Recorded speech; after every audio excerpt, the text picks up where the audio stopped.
Assalamu alaikum students, welcome to physics class. Today we will start chapter number 2, which is kinematics.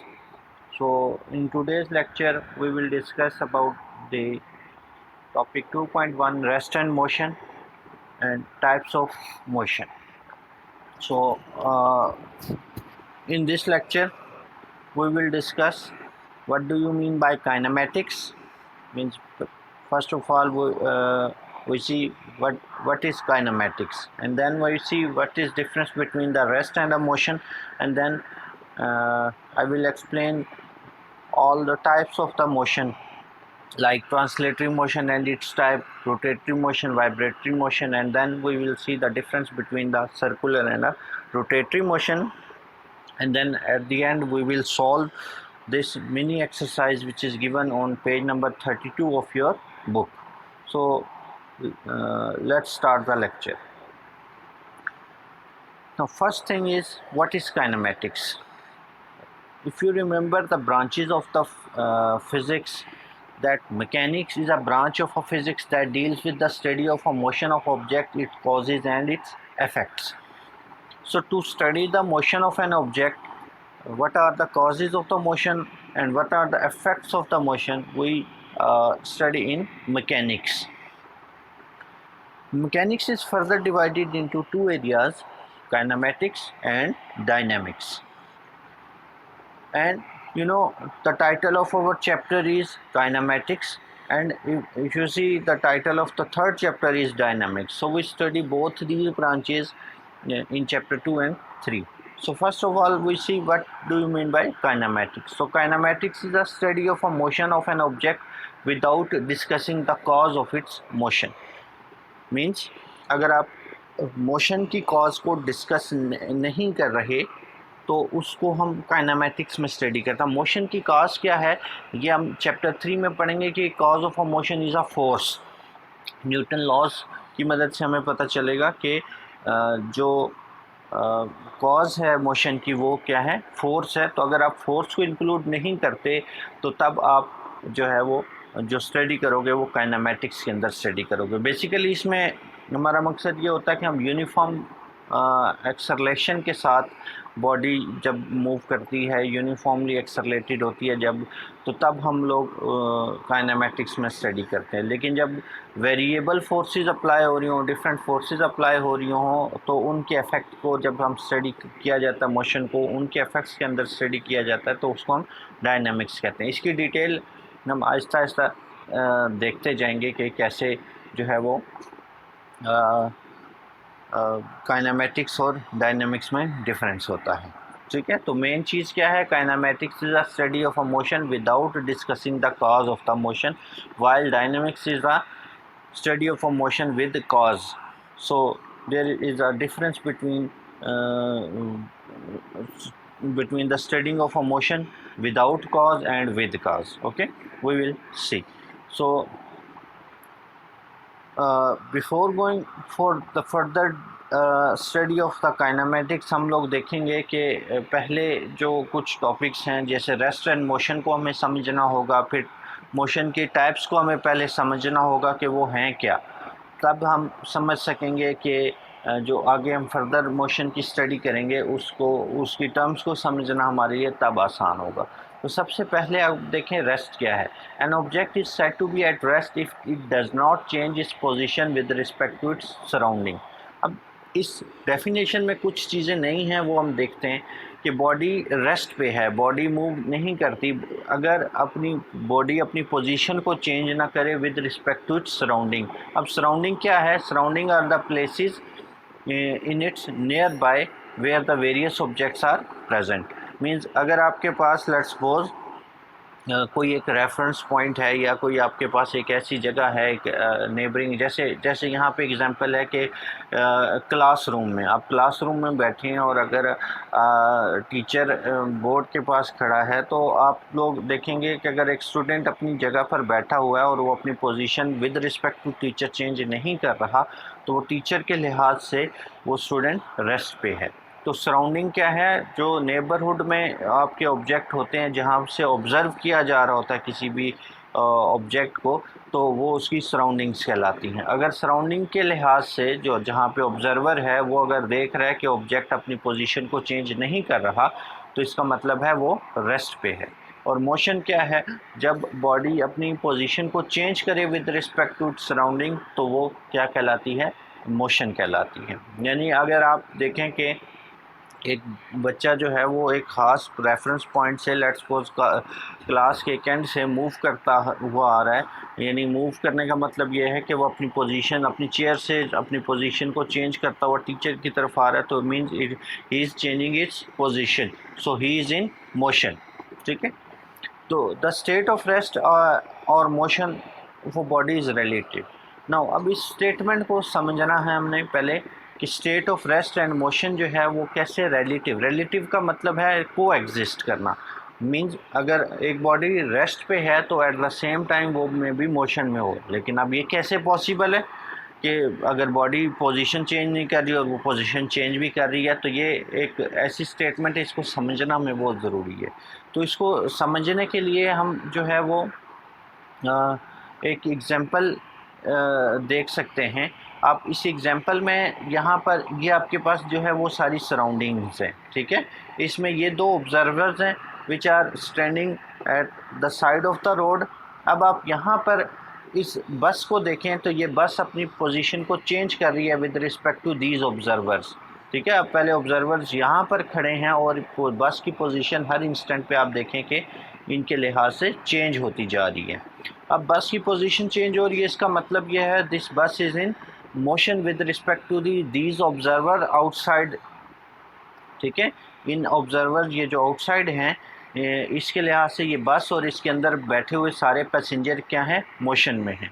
लेकिन अब ये जो passenger बस के अंदर बैठे हुए हैं ये एक दूसरे को जब देखेंगे तो ये कहेंगे कि हम रेस्ट में हैं, क्योंकि ये पोजीशन ये जो आपके पास पैसेंजर्स हैं बस के अंदर ये एक दूसरे के लिहाज से पोजीशन को चेंज नहीं कर रहे, लेकिन ये अपनी पोजीशन चेंज कर रहे हैं with respect to these observers outside.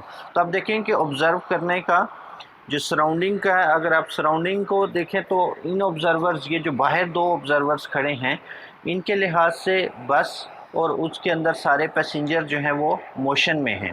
लेकिन जो पैसेंजर्स बैठे हैं बस के अंदर उनके लिहाज से दूसरे पैसेंजर रेस्ट पे हैं, क्योंकि वो अपनी पोजीशन एक दूसरे के लिहाज से चेंज नहीं कर रहे, लेकिन ये सारे पैसेंजर और बस अपनी पोजीशन चेंज कर रहे हैं with respect to the observer outside. तो आपने देखा कि यहाँ पे ये रिलेटिव मोशन हो गई, यानी ये जो हैं passengers which are inside the bus are at rest as well as in motion with now they are at rest with respect to the observers inside the bus, but they are in motion with respect to the observers outside the bus. So this is how we can say that rest and motion is a relative state. We need to check कि एक body rest पे है तो क्या वो किस observer के against rest पे हो सकता है, वो किसी और ऑब्जर्वर के अगेंस्ट जो है वो मोशन में हो। बिल्कुल ये ऐसे ही है जैसे आपकी जो अर्थ है वो भी तो रोटेट कर रही है अराउंड द सन। ठीक है, अब सन या आउटसाइड द अर्थ आप जाके देखेंगे तो आपको अर्थ रोटेट करती नज़र आएगी, लेकिन इनसाइड द अर्थ आपको अर्थ रोटेट करती नज़र नहीं आ रही। तो ऑब्ज़र्वर जो हैं, हम लोग जो ज़मीन के ऊपर हैं, तो हमें जो अर्थ है वो मूव करती नज़र नहीं आ रही, वो रेस्ट पे है। लेकिन ऑब्ज़र्वर आउटसाइड द अर्थ जो कि किसी प्लैनेट या सैटेलाइट से आपको देख रहा होगा, तो सैटेलाइट के लिहाज से या किसी प्लैनेट, किसी ऑब्ज़र्वर जो कि आउटसाइड द अर्थ है उसके लिहाज से अर्थ मोशन में है। तो इस वजह से हम कह सकते हैं कि अर्थ जो रेस्ट एंड मोशन है वो रिलेटिव होते हैं।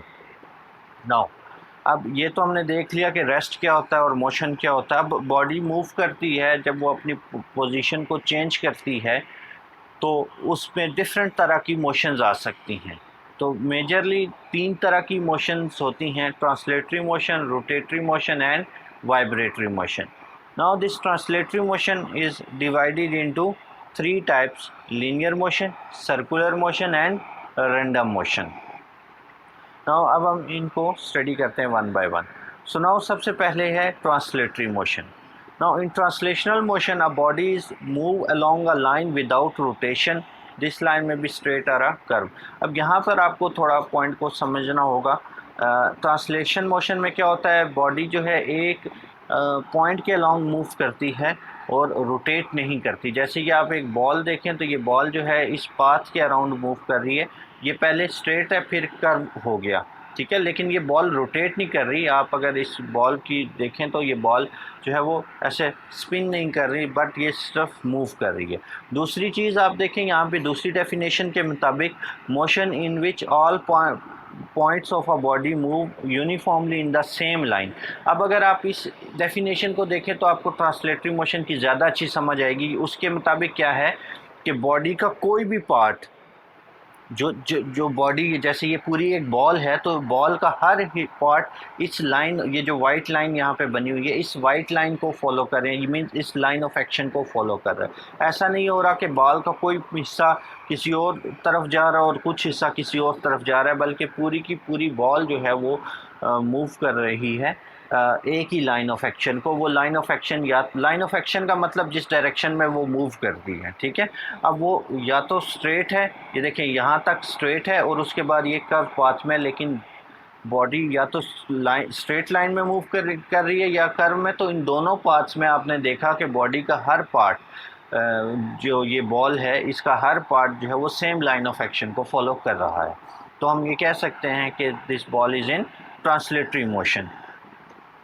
नाउ एग्जांपल्स में जैसे है a car moving in a straight line. अब जैसे गाड़ी मूव करती है तो आपने देखा गाड़ी का फ्रंट एंड और रेयर एंड, जिस डायरेक्शन में आप गाड़ी को मूव करवा रहे होते हैं, गाड़ी की पूरी गाड़ी जो है उसी डायरेक्शन में मूव करती है। ऐसा नहीं हो रहा होता कि गाड़ी जो है गाड़ी का कुछ हिस्सा किसी और डायरेक्शन में और कुछ हिस्सा किसी और डायरेक्शन में। तो वहाँ पे आपने देखा कि बॉडी क्या होती है, वो ट्रांसलेटरी मोशन में होती है, और अगर ये लाइन स्ट्रेट है तो ये लीनियर मोशन कहलाती है। वो अभी हम आगे देखेंगे। सो इसी तरह एयरप्लेन है जो कि मूविंग स्ट्रेट मूव कर रहा है, राइडर इन अ फेरिस व्हील, इसको भी हम डिटेल से क्वेश्चन में देखेंगे कि राइडर इन अ फेरिस व्हील कैसे जो है वो ट्रांसलेटरी मोशन में होता है। और इसी तरह एक टॉय ट्रेन जो है वो सर्कुलर ट्रैक में मूव कर रही है। तो ये आपके पास यहाँ पे ट्रैक है, ठीक है। तो toy train moving in a circular track, तो यहाँ पर आपने ये उसको करेक्शन देख लेनी है, ये ट्रैक है, ओके। तो यहाँ तक आई होप सो आपको पॉइंट समझ आ गया होगा। नाउ अब देखते हैं कि ट्रांसलेटरी मोशन की जो टाइप्स हैं वो क्या हैं। हमने एग्जांपल्स तो देख लें कि ये सारी जो एग्जांपल्स हैं ये ट्रांसलेटरी मोशन की। अब इन एग्जांपल्स को इन टाइप्स के लिहाज से देखते हैं। अब ट्रांसलेटरी मोशन की 3 टाइप्स हैं, linear motion, circular motion and random motion. तो सबसे पहले लीनियर मोशन को देखते हैं। Straight line motion of a body is known as a linear motion. Now अगर बॉडी तो ट्रांसलेटरी मोशन में है और वो स्ट्रेट लाइन में मूव कर रही है तो इसका मतलब है it's motion is called linear motion. You can see in this example कि यहाँ पे बॉल जब तक ये स्ट्रेट लाइन तक मूव कर रही है तो यहाँ से लेके इस पॉइंट से लेके यहाँ से ये जो मैंने मार्क किया इस पॉइंट से लेकर इस पॉइंट तक जो है बॉडी जो है ये स्ट्रेट लाइन में मूव कर रही है, तो it is called its linear motion, ठीक है। तो यहाँ तक इसकी मोशन क्या कहलाएगी, लीनियर कहलाएगी। It is a type of a translatory motion because each particle body follows the same line of line of action। तो यहाँ पर आपने देखा कि जब बॉडी स्ट्रेट मूव करती है तो उसका हर पार्ट, बॉडी का हर पार्ट जो है वो सेम स्ट्रेट लाइन को ही फॉलो कर रहा होता है। तो आपने ट्रांसलेटरी मोशन में देखा था एग्जाम्पल, जो उसकी डेफिनेशन क्या थी कि अगर बॉडी का हर part same line of action को फॉलो करे तो वो क्या कहलाता है, ट्रांसलेटरी मोशन कहलाता है। तो चूँकि बॉडी जब स्ट्रेट मूव करती है तो उसकी हर पार्ट जो है वो सेम लाइन ऑफ एक्शन को फॉलो करता है, तो इसका मतलब है कि बॉडी जो है वो ट्रांसलेटरी मोशन में है और वो मोशन लीनियर है। यहाँ पर आप देख सकते हैं कि ये जो इस एनिमेशन में कि जो गाड़ी है वो सेम स्ट्रेट लाइन में मूव कर रही है और इसका हर पार्ट जो फ्रंट एंड है या रियर एंड है, दरमियान वाला एंड है, वो सारे के सारे सेम लाइन ऑफ एक्शन यानी स्ट्रेट लाइन में मूव कर रहे हैं। तो such a motion is called a translatory motion and because the path of this translatory motion is a straight path, so that is why it is called a linear motion, okay। Similarly you can see this ball कि ये vertically upward जा रही है और फिर vertically downward जा रही है, तो इसमें जो ये सेम लाइन ऑफ एक्शन को फॉलो कर रहा है, बॉल का हर पार्ट जो है वो सेम स्ट्रेट लाइन को फॉलो कर रहा है। चूँकि ये लाइन स्ट्रेट है तो that is why we can say that कि it is a linear motion. ठीक है, तो आप ऑल अराउंड अपने देख सकते हैं कि आपकी कौन कौन सी चीज़ें जो हैं वो लीनियर मोशन में हो सकती हैं। नेक्स्ट है सर्कुलर मोशन। ठीक है, जो ट्रांसलेटरी मोशन की नेक्स्ट टाइप है वो है circular motion. The motion of an object in a circular path is known as circular motion. ठीक है, तो बॉडी के जब वो सर्कुलर मोशन में यानी सर्कुलर पाथ में मूव करेगी तो वो क्या कहलाती है, सर्कुलर मोशन कहलाती है। यानी होती ट्रांसलेटरी है लेकिन उसका पाथ यहाँ पे जैसे आप देख सकते हैं ये यहाँ से पाथ कर्व हो गया है, तो ये चूँकि कर्व पाथ में मूव कर रही है तो इसका मतलब है ये जो मोशन है इस पॉइंट से लेके आगे यहाँ तक ये सारी क्या है, सर्कुलर मोशन है। यानी बॉडी का ट्रांसलेटरी मोशन में होना ज़रूरी है और उसके साथ अगर वो ट्रांसलेटरी मोशन में है लेकिन पाथ सर्कल है या आर्क में किसी मूव कर रही है तो वो क्या कहलाएगा, वो सर्कुलर मोशन कहलाएगा। जैसे कि इसकी एग्जांपल में आप यहाँ पे देख सकते हैं कि जैसे ये स्टोन है तो इसको आप एक स्ट्रिंग के साथ बांध दें और इसको आप रोटेट करना शुरू करें तो आप देखें कि ये पत्थर जो है, ये जो स्टोन है, it follows the same line of action. You can see that each particle of this stone is moving in a same circular path. अब ये straight path नहीं है बल्कि क्या है, circular path है, तो that is why its motion is called a translatory motion and its path is a circular path, so that is why we can say that it is a circular motion. Similarly, when this toy train moves in this circular path, so it moves in this direction like it moves in this direction. Okay, so when this train moves you can see each part of the train follows the same line of action and this line of action is a curved path, so that is why we can say that this toy train is in circular motion. Similarly, the earth rotating around the sun, you can not rotating, it is circulating around the sun. You can see that each particle of the earth follows the same line of action and this line of action is a circular path, so that is why we can say that it is a circular motion. Okay, so sun के around जो अर्थ move कर रही है जो circular path में, तो उसको हम सर्कुलर मोशन कहेंगे. So these are the examples of the circular motion. Now the third type of a translatory motion is a random motion. This is called disordered or irregular motion of an object is called a random motion. तो जहाँ पर body की कोई specific direction ना हो, वो हो तो स्ट्रेट ही लेकिन हर इंस्टेंट पे उसकी पोजीशन जो है वो चेंज हो रही हो, तो वो क्या कहलाती है, रैंडम मोशन कहलाती है. यानी आप उसकी कोई डायरेक्शन प्रेडिक्ट नहीं कर सकते कि ये सेम स्ट्रेट लाइन में जाएगा या फ़ौरन से शार्प टर्न ले लेगा या किस तरह से वो मूव कर रहा है, तो वो मोशन क्या कहलाती है, रैंडम मोशन कहलाती है. और ये भी ट्रांसलेटरी मोशन की टाइप है, क्योंकि जब बॉडी रैंडमली मूव करती है तब भी उसका हर पार्टिकल, जो बॉडी का हर पार्टिकल है, वो सेम लाइन ऑफ एक्शन को फॉलो कर रहा होता है. तो इसमें जो एग्जांपल्स हैं वो आप देख सकते हैं यहाँ पर. ये जैसे गैस, ये आपके पास ब्राउनियन मोशन है, तो इसमें आप देख सकते हैं कि ये मालिक्यूल, ये जो येलो कलर में आपको नज़र आ रहा है, ये एक मालिक्यूल है. और इसकी अगर आप ये जो टेल बन रही है, आप यहाँ पे ये इसकी टेल देख सकते हैं. इस टेल को देखें तो ये कोई स्पेसिफिक डायरेक्शन नहीं है, कोई स्ट्रेट पाथ भी नहीं है, मे बी कार वो स्ट्रेट हो, लेकिन ये कोई रैंडमली मूव कर रहा है, तो ऐसी मोशन को हम रैंडम मोशन कहलाते हैं. और ये देख लें आप, जितने भी यहाँ पे आपको मालिक्यूल्स नज़र आ रहे हैं ब्लैक कलर में, इसी तरह यहाँ पे ये गैस के मालिक्यूल्स हैं, ये भी रैंडमली मूव करेंगे. स्लो मोशन में ज़रा दिखाया गया है, तो ये भी रैंडमली मूव करते हैं, इनकी कोई स्पेसिफिक डायरेक्शन नहीं होती. तो इस केस में हम कह सकते हैं कि ये क्या है, रैंडमली मूव कर रहे हैं. और चूँकि ये अब देखें कि हर particle same line of action को फॉलो कर रहा है, तो दैट इज़ वाई हम ये कह सकते हैं कि ये सेम ट्रांसलेटरी मोशन है. ठीक है, और चूँकि इनकी डायरेक्शन रैंडम है तो इसको रैंडम मोशन कहेंगे. सो ये तो अभी हमने देखा ट्रांसलेटरी मोशन और इसकी टाइप्स. अब आपको जो मैं बार बार कह रहा हूँ कि सेम लाइन ऑफ एक्शन को फॉलो कर रहे हैं हर पार्टिकल, तो अब आपको जब मैं रोटेटरी मोशन बताऊँगा और वाइब्रेटरी मोशन बताऊँगा तो आपको पता चलेगा कि बॉडी जब रोटेटरी मोशन होती है या जब वाइब्रेटरी मोशन होती है, तो उसके कुछ पार्टिकल्स एक लाइन ऑफ एक्शन को फॉलो कर रहे होते हैं और कुछ उसको फॉलो नहीं कर रहे होते, वो हम एग्जांपल से समझेंगे फिर उसको।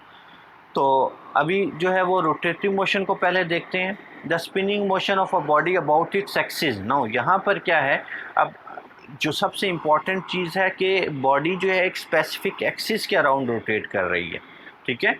तो अब आप यहाँ पर देखेंगे कि ये जैसे एक व्हील है, तो इसमें ये एक्सिस ऑफ रोटेशन, उसका ये सेंट्रल एक्सल जो होता है, it is called axis of rotation. यानी एक्सिस लाइन या एक्सिस पॉइंट वो होता है around which the body rotates. तो जिस पॉइंट के अराउंड बॉडी रोटेट करती है वो क्या कहलाता है, उसका एक्सिस ऑफ रोटेशन कहलाता है, ठीक है।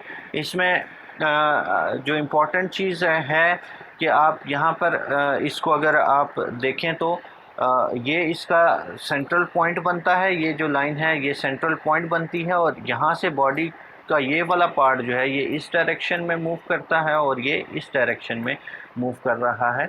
तो इसके कुछ पार्ट, और इसी तरीके से आप देखें कि ये जो सेंट्रल पार्ट है इस बॉडी का हिस्सा ही है, ये जो है वो इसके अंदर वाला जो एक्सल है वो फिक्स रहता है और इसके ऊपर ये चीज़ यूँ रोटेट कर रही होती है। तो इसमें आप देखेंगे कि कुछ पार्ट जो है वो एक लाइन ऑफ एक्शन को फॉलो कर रहा हो, तो कुछ जो है वो उस लाइन ऑफ एक्शन को फॉलो नहीं करता, वो किसी और लाइन ऑफ एक्शन को फॉलो करता है, यानी किसी और पाथ पर मूव करता है। तो यहाँ पे आप देख सकते हैं कि motion of a wheel around its axis is a rotatory motion. Motion of earth about its geographical axis is a rotatory motion. एक तो हमने देखा था कि सर्कुलर मोशन थी, लेकिन जिससे डे नाइट चेंज हो रहा था वो रोटेटरी मोशन है, वो अभी हम एग्जांपल में यहाँ पे देख भी सकते हैं।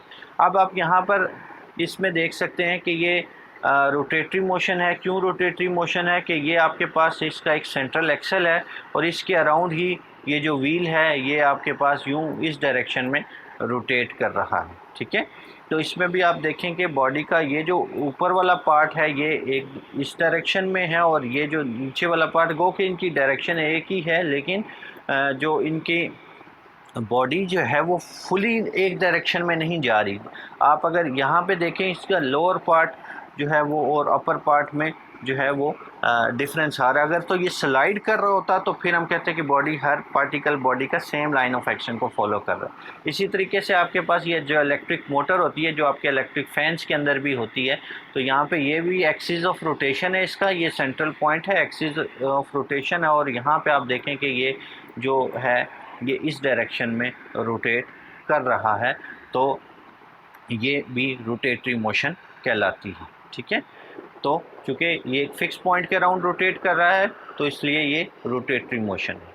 इसी तरीके से जो अर्थ है जो अपने जियोग्राफिकल एक्सिस के अराउंड रोटेट करती है। अब जियोग्राफिकल एक्सिस के अराउंड रोटेट करने का मतलब क्या है कि जिससे डे और नाइट चेंज हो रहे हैं। एक है स्पिनिंग मोशन है, एक स्पिनिंग मोशन है जिससे डे नाइट चेंज हो रहा है, और एक सर्कुलर मोशन है जिससे ईयर चेंज होता है। तो जो ईयर चेंज हो रहा है, जो मैंने आपको सर्कुलर मोशन में जो एग्जांपल बताई थी वो सर्कुलर मोशन है, लेकिन अगर ये अपने एक्सिस के अराउंड जो है वो रोटेट करता है, अर्थ रोटेट करती है, तो उससे डे और नाइट चेंज हो रहा है, तो उसको हम क्या कह सकते हैं कि it is an example of a rotatory motion. Okay, now अब देखते हैं the difference between the rotatory motion and a circular motion. एक सिंपल से इस एग्जांपल से हम इसको समझते हैं।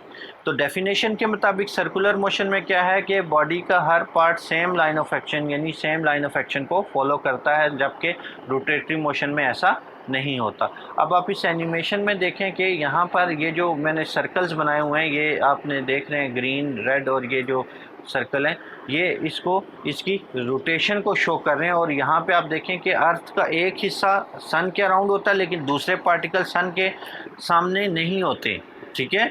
तो इसका मतलब है बॉडी का कुछ हिस्सा एक डायरेक्शन में रोटेट कर रहा है, दूसरा कुछ उसके दूसरी साइड से रोटेट करता हुआ आ रहा है। तो यहाँ पर आपको डे एंड नाइट के चेंज होने से एक चीज़ बन रही होगी जहन में कि बॉडी का कुछ पार्ट सन के सामने है, कुछ पार्ट सन के सामने नहीं है, लेकिन जब वो सर्कुलेट कर रहा होता है तो बॉडी का हर पार्ट जो है वो सेम पाथ पे मूव कर रहा होता है। तो रोटेशन में ऐसा नहीं होता, लेकिन सर्कुलेशन में, ये जो सर्कुलर पाथ में ऐसे बॉडी यूँ सर्कुलेट कर रही है, तो वो क्या है कि बॉडी के वो हर particle same line of action को फॉलो कर रहा है, लेकिन जब वो रोटेट करता है तो ऐसा नहीं होता, ठीक है।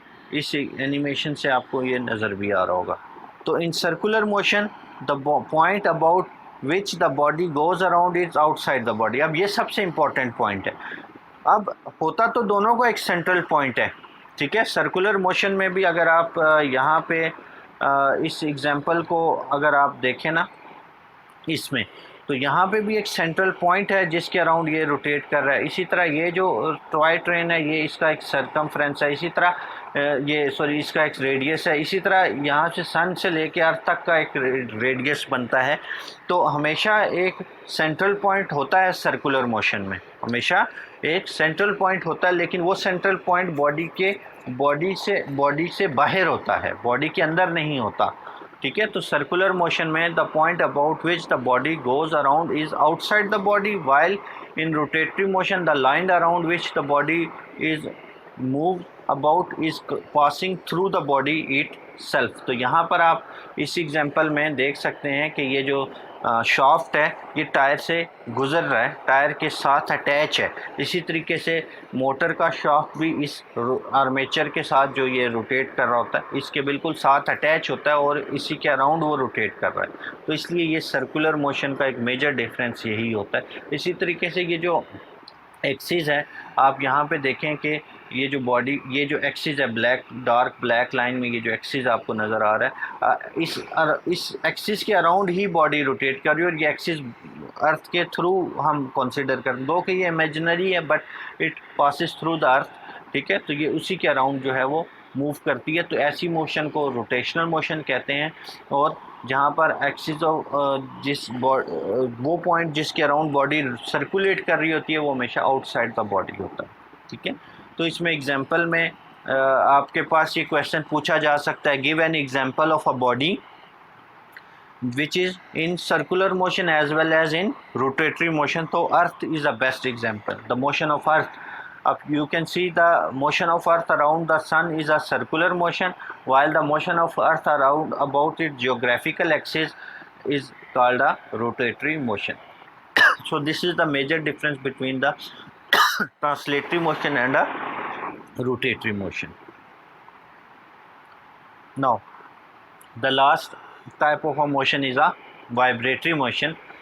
Now this is called a to and fro motion of a body, to and fro about its mean position. ये एक पॉइंट फिक्स होता है। यहाँ पे भी देखें ट्रांसलेटरी मोशन में कोई पॉइंट फिक्स नहीं था, रोटेटरी मोशन में भी एक पॉइंट फिक्स था जिसके अराउंड रोटेट कर रही थी बॉडी, और वाइब्रेटरी मोशन में भी आपने देखा कि एक मीन पोजीशन होती है और वो फिक्स पोजीशन होती है जिसके अबाउट जो है बॉडी टू एंड फ्रो यानी उससे लेफ़्ट और राइट जो है वो मूव करती है, उस मीन पोजीशन के अराउंड लेफ़्ट और राइट मूव करती है, तो उसको हम वाइब्रेटरी मोशन कहते हैं। इसमें बहुत सी एग्जांपल्स हैं वाइब्रेटरी मोशन की, आपने डेली लाइफ में देखी होंगी, जैसे motion of a swing back and fourth about its mean position. आपने झूला देखा होगा जिसको स्विंग कहते हैं कि आप एक फिक्स पॉइंट होते हैं, ऊपर दो पॉइंट फिक्स होते हैं और उसके अराउंड वो अब फिक्स पॉइंट है। अब बॉडी का वो हिस्सा मूव नहीं करता, लेकिन बॉडी का दूसरा हिस्सा कभी राइट को जाता है उस पॉइंट से और कभी उस पॉइंट से लेफ़्ट को जाता है। ये चीज़ आप यहाँ पे बेहतर समझ सकते हैं। जैसे ये motion of a seesaw है, इसी तरह मोशन ऑफ अ पेंडुलम है।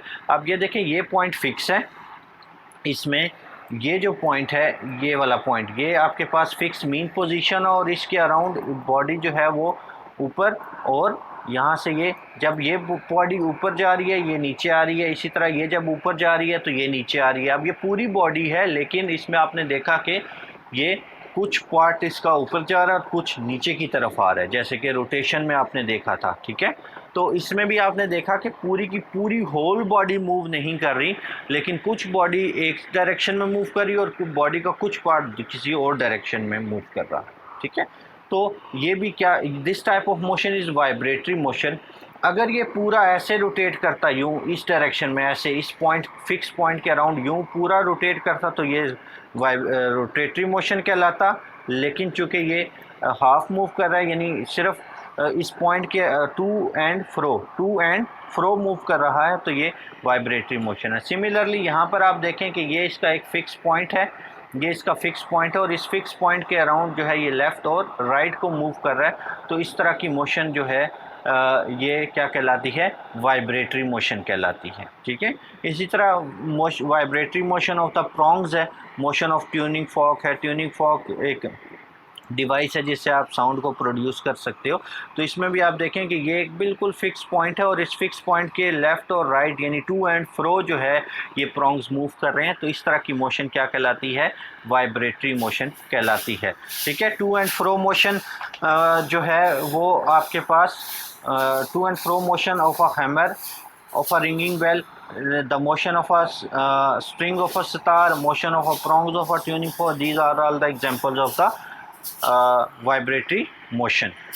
So now अब हमारा जो है वो मोशन की टाइप्स को हमने डिस्कस कर लिया, जिसमें मैं आपको एक खुलासा बता देता हूँ कि वो क्या है कि 3 तरह की मोशन की टाइप्स हैं, ट्रांसलेटरी मोशन, वाइब्रेटरी मोशन और रोटेटरी मोशन। ठीक है, ट्रांसलेटरी मोशन में क्या होता है कि बॉडी का हर part same line of action को फॉलो कर रहा होता है और वो लाइन ऑफ एक्शन जो होता है वो अगर स्ट्रेट है तो वो लीनियर मोशन कहलाएगा, अगर वो कर्व पाथ है या सर्कुलर पाथ है तो वो सर्कुलर मोशन कहलाता है, और अगर वो रैंडमली मूव कर रहा है तो वो रैंडम मोशन कहलाता है। लेकिन उसमें ज़रूरी ये है कि पूरी की पूरी बॉडी जो है वो उस सेम पाथ को फॉलो कर रही होती है। अब रोटेटरी मोशन है, रोटेटरी मोशन में क्या हो रहा है कि आपके पास रोटेटरी मोशन में आपने देखा कि बॉडी जो है वो रोटेट कर रही है अबाउट इट्स फिक्स पॉइंट, और उसमें लेकिन देखा कि बॉडी का हर part same line of action को फॉलो नहीं करता। उसमें आपने एग्जांपल देखी, जैसे इलेक्ट्रिक फ़ैन है तो वो एक फ़िक्स रॉड के अराउंड रोटेट करता है। इसी तरीके से आपने जो सन और अर्थ की एग्जांपल देखी, जो अर्थ जो है वो अपने जियोग्राफिकल एक्सिस पे जब रोटेट करती है जिससे डे और नाइट चेंज होता है तो वो रोटेटरी मोशन है। ठीक है, तो इस तरह से ये जो है वो रोटेटरी मोशन है। इसी तरह वाइब्रेटरी मोशन में क्या हो रहा था कि वाइब्रेटरी मोशन में एक फ़िक्स पॉइंट होता है और उसके टू एंड फ्रो जो है वो बॉडी मूव करती है। तो इस तरह की मोशन जिसमें body to and fro move करे about its fix position, about its mean position, तो वो वाइब्रेटरी मोशन कहलाती है। अब ये एक मिनी एक्सरसाइज है जो कि पेज नंबर 32 पे गिवन है, इसको हम करके लेक्चर को एंड करते हैं। Question 1 है, when a body is said to be at rest. So an object is said to be at rest if it does not change its position with respect to its surrounding. ये हम already definition पढ़ चुके हैं। फिर आपने बताना है give an example of a body that is at rest and in motion at the same time. तो ये जो मैंने पैसेंजर इन अ बस वाली एग्जांपल आपको बताई थी, the passenger sitting in a moving बस is at rest because he she is not changing her position with respect to the other passenger inside the bus, but with the observer outside the bus they are in motion. So that is why we can say that जो है वो body rest पे भी है और motion में भी। इसी तरह आप अर्थ की एग्जांपल दे सकते हैं, वो भी बॉडी अर्थ जो है वो with respect to the observer inside the earth, जो ऑन द अर्थ तो जो है वो उसके मुताबिक बॉडी जो है अर्थ जो है वो रेस्ट पे है, लेकिन to the observer outside the earth like जो सैटेलाइट्स हैं उनके मुताबिक जो अर्थ है वो मोशन में है। No mention type of a motion. अब आपने वो जितनी हमने टाइप्स ऑफ मोशन पढ़ी थी, अब इन एग्जांपल से आपने उनको बताना है। A ball moving vertically upward, अब बॉल मूव कर रही है वर्टिकली अपवर्ड या डाउनवर्ड मूव करती है, तो अब चूँकि वो सेम स्ट्रेट लाइन में मूव कर रही है तो वो लीनियर मोशन कहलाती है। ठीक है, इसी तरीके से जो आप चाइल्ड मूविंग डाउन अ स्लाइड, अब देखें स्लाइड कैसे होती है, इस डायरेक्शन में होती है ना, लेकिन जब चाइल्ड है यहाँ पे ये चाइल्ड है तो ये ऐसे ही मूव करेगा, तो ये सेम स्ट्रेट लाइन में मूव करेगा, और चाइल्ड जो है वो इस चूँकि स्ट्रेट लाइन को फॉलो कर रहा है तो इसका मतलब है वो लीनियर मोशन में। इसी तरह movement of a football player in a ground, तो अब फुटबॉल प्लेयर जो है वो नॉर्मली रैंडमली आपको नहीं पता होता कि आप वो कौन सी डायरेक्शन में, सेम स्ट्रेट लाइन में वो मूव नहीं करता, वो डॉज करते हुए कभी एक डायरेक्शन में जाता है, कभी दूसरी में, कभी इधर कभी इधर कभी इधर, मतलब उसका पाथ कुछ भी रैंडमली पाथ बन सकता है और वो गोल पोस्ट की ऑपोजिट गोल पोस्ट की तरफ जा रहा होता है, तो इसका मतलब है वो रैंडम मोशन में है।